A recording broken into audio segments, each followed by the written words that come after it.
जो है हम एक रिसेंट सुप्रीम कोर्ट की जजमेंट है that is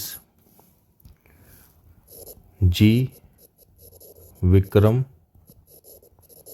Kumar versus state bank of Hyderabad.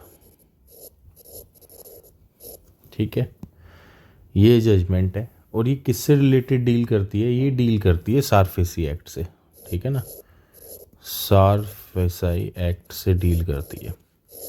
Basically ये एक्ट उन चीज़ों से डील करता है जब भी कोई फाइनेंशियल इंस्टीट्यूशन जैसे लोन वगैरह प्रोवाइड करती है, बैंक वगैरह, तो क्या करते हैं, कई बार बोरोवर्स जो है डिफ़ॉल्ट कर देते हैं और डिफ़ॉल्ट जब कर देते हैं तो उसकी रिकवरी कैसे हो, उनकी प्रॉपर्टी अटैच करना, ऑक्शन करना, तो वो जो पावर दी गई है वो सारफेसाई एक्ट के दी गई है।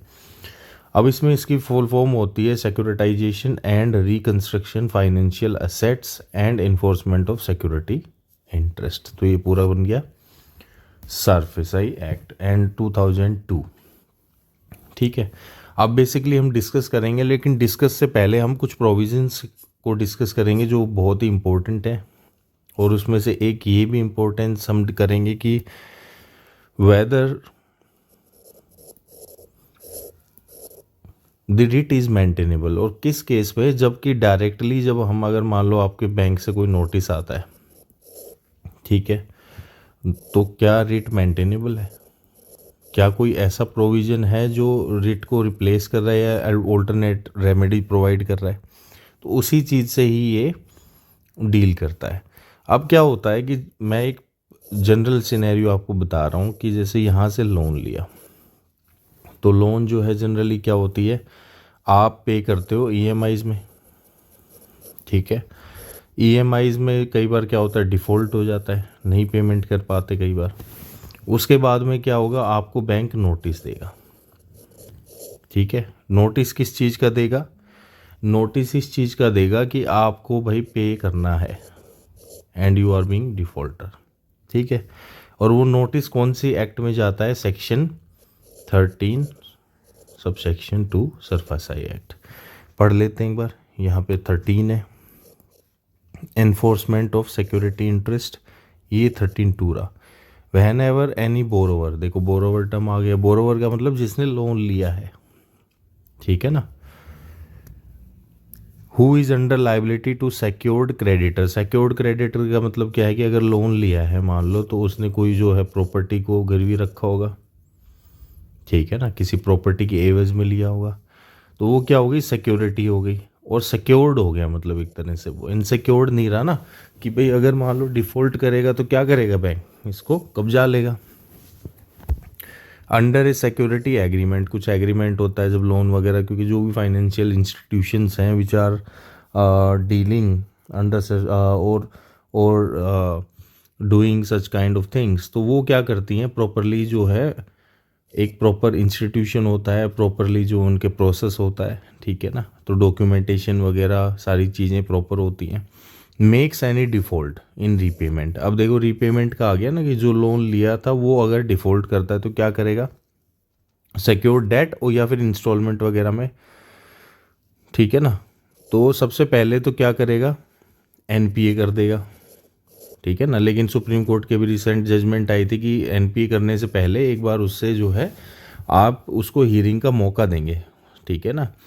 लेकिन चलो वो that is a different issue. तो एनपीए कर सकता है, एनपीए करने के बाद में क्या करेगा, नोटिस करेगा, may require the borrower by notice in writing, ठीक है ना। तो नोटिस कर देगा, तो नोटिस गया, नोटिस के बाद क्या होगा, अगर नोटिस के बाद दे दिया तो ठीक है, नोटिस के बाद अगर आपने दे दिया, लाइबिलिटी को चुका दिया, लोन को वापस कर दिया, तो ठीक है। क्या होगा अगर आपने भाई नोटिस के बाद नहीं किया तो, ठीक है, तो नोटिस के बाद नोटिस आ गया तो अगर पैसे दे दिए तो जो है केस वहीं पे क्लोज हो गया।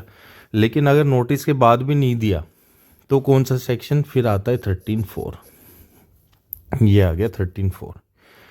अगर borrower, if the borrower is fail to discharge is liability in full, complete जो भी लाइबिलिटी है, ठीक है ना,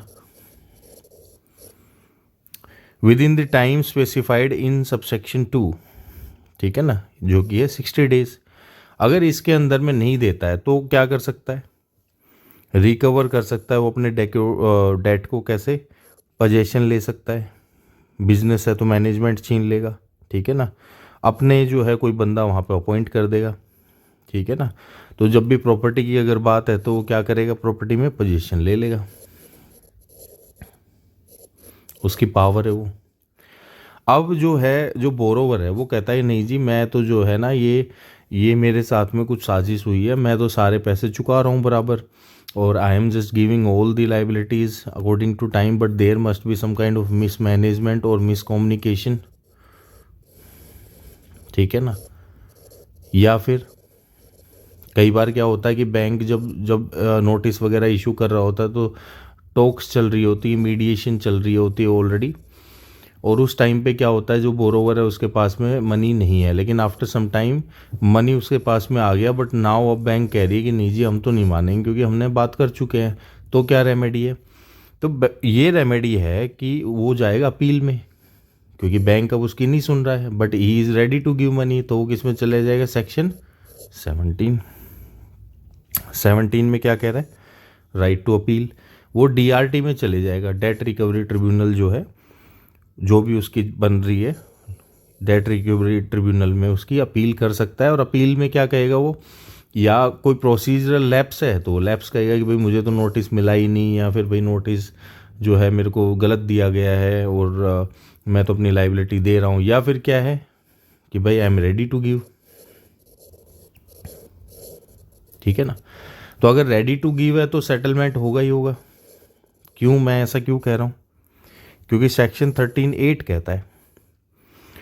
कह रहा है कि if the dues of the secured creditor together with all the cost, देखो चार्ज एक्सपेंस ये सब घटाना बटाना बैंक का काम है, तो अगर मारे वो इंक्लूड करना चाहता है जो कि जायज़ है, तो वो क्या करेगा, अगर क्रेडिटर को बोरोवर दे रहा है तो उसकी जो प्रॉपर्टी है वो सेल नहीं करेगा, ठीक है ना, और कोई भी फर्दर स्टेप नहीं लिया जाएगा उसके रिगार्डिंग में, ठीक है ना। तो जब भी with in the framework of time, ऐसा नहीं है कि कभी भी कि ये प्रोसीजर चल ही रहा है और उसी दौरान में क्या है कि the borrower is ready to give the money to the creditor, तो क्या होगा, क्रेडिटर को एक जो है वन टाइम सेटलमेंट OTS जिसको बोलते हैं वो सप्लाई करेगा, और सप्लाई करने के बाद में क्या कहेगा कि जी मैं रेडी हूँ, ठीक है। लेकिन बैंक फिर भी नहीं मान रहा है तो सेक्शन 17 में दिया हुआ है अपील का।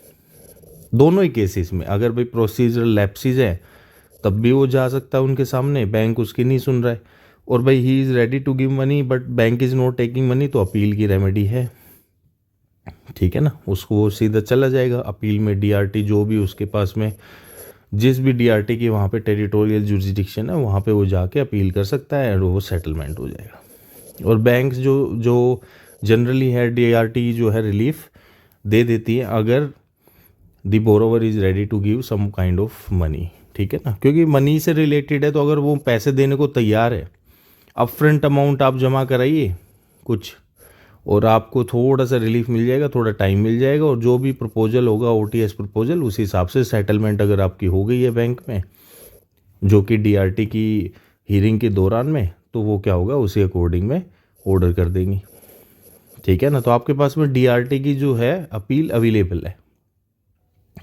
ठीक है। अब हमारे केस में क्या होता है, हमारे केस में जो बोरोवर है वो एक बिल्डर है, ठीक है ना। ये तो मैंने आपको प्रोसीजरल चीज़ें बता दी सारी। अब हमारे केस में क्या होता है वो हम देख लेते हैं।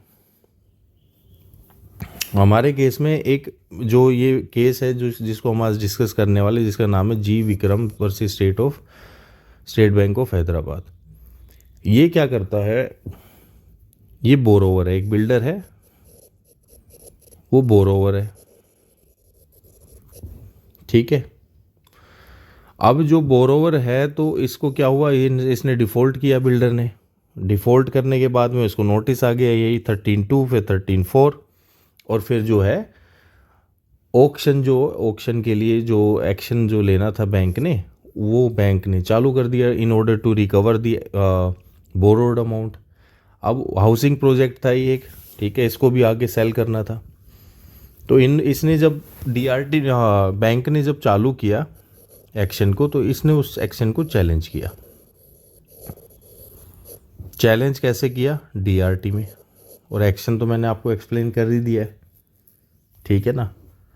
अब जब डीआरटी में गया ये बिल्डर, तो डीआरटी ने बोला कि बिल्डर को कि आप जो है एक लिस्ट ऑफ इंटेंडेड बायर जो है सबमिट करिए, लिस्ट ऑफ इंटेंडेड बायर्स।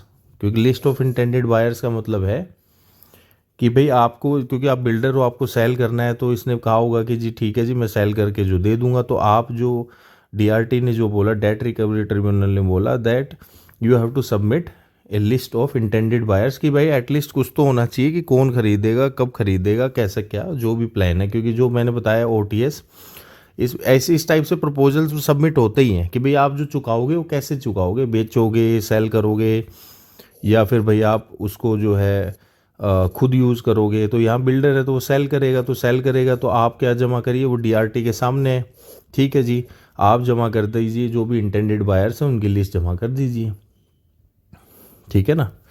अब इसके बाद में क्या होता है कि बैंक और इसकी सेटलमेंट हो जाती है, बिल्डर की और बैंक की सेटलमेंट हो गई और एक एमओयू बन जाता है, ठीक है ना।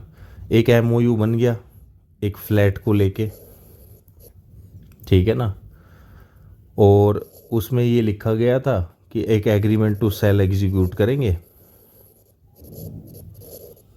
और वो क्या होगा, क्लियरेंस लेने के बाद में एक एग्रीमेंट टू सेल हो जाएगा। बायर ने क्या किया, एग्रीमेंट टू सेल होने के बावजूद भी जो है किसी और से भी एग्रीमेंट टू सेल कर लिया सेम प्रॉपर्टी के रिगार्डिंग में। और जब ये चीज़ हुई, बैंक को पता चली, तो बैंक ने जो है अपना रिकवरी प्रोसेस दोबारा से रिज्यूम कर दिया और उसको है ऑक्शन पे डाल दिया। अब जैसे ही ये चीज़ पता चली बोरोवर को, बोरोवर ने क्या किया, instead of going to DRT, उसने क्या किया, हाई कोर्ट में चले गए, वो 226 में आर्टिकल। अब उसमें क्या हुआ, उसने स्टे कर दिया इस ऑक्शन को। अब स्टे कर दिया तो ये बात आई फिर सुप्रीम कोर्ट ने। तो सुप्रीम कोर्ट के सामने जो पहला क्वेश्चन था वो ये था कि वेदर द बोरोवर, अब in this case the borrower had approach the high court ultimately under 226। तो ये जो इसका स्टेप था ये मेंटेनेबल है या नहीं है अभी फिलहाल एट दिस स्टेज। और दूसरा की नोटिस इसमें ये भी था कि ऑक्शन ऑलरेडी हो चुका था, जो कि मेंशन नहीं था अपनी रिट पिटीशन में, ठीक है ना। तो ये दो चीज़ें थी। तो इस केस में सुप्रीम कोर्ट ने कहा है, ऑब्जर्व किया है कि जो आपके पास में सारफेसी एक्ट है उसमें आपके पास में सेक्शन 17 में रेमेडी अवेलेबल है, that is right to appeal, and going straight under writ petition is not maintainable in the present case. और दूसरा ये भी नोटिस किया कि भाई उन्होंने जो है रिट में जो है थोड़ा सा इंफॉर्मेशन को क्या किया था, ट्वीक किया था, ठीक है, मैनिपुलेट किया था। That is a different issue. But यहाँ से ये बात निकल के आती है कि in case you are aggrieved by the process taken by the any financial institution, की किसी भी फाइनेंशियल इंस्टीट्यूशन का आपको कोई स्टेप है वो समझ नहीं आ रहा है या आपकी बात नहीं सुन रहा, तो आप क्या कर सकते हैं, you have remedy under section 17 to appeal before DRT, ठीक है ना।